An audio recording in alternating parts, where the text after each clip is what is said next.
Hello friends, welcome my channel Subimal lifestyle. আজকে রান্না নিয়ে এলাম বাঁশকুড়ুল সাথে কাঁঠালের বিচি, তাই একসাথে সেদ্ধ করে নিলাম। তারপর 4টে ডিমও দিয়ে দিলাম একসাথে সেদ্ধ হওয়ার জন্য। ডিম আলাদাভাবে রান্না করব, তাই ডিম সেদ্ধ হয়ে যাবে একসাথে।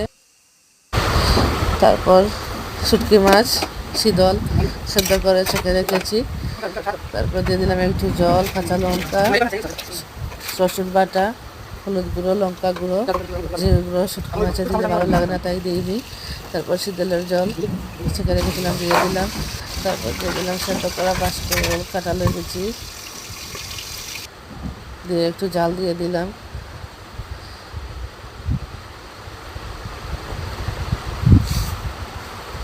তারপর মাছের মাথা অন্য কড়াইতে ভেজে দিয়ে দিলাম। শুটকি মাছের মধ্যে মাছের মাথা বা ছোটো মাছ দিলে অনেক ভালো লাগে খেতে, তাই একটু চালও বেটে নিলাম। বাঁশকুড়ুলের চাল দিলে না ভালো লাগে না, চালের গুঁড়ি, তাই চালের গুঁড়ি একটু জল দিয়ে মিশিয়ে নিলাম, মিশিয়ে দিয়ে দিলাম।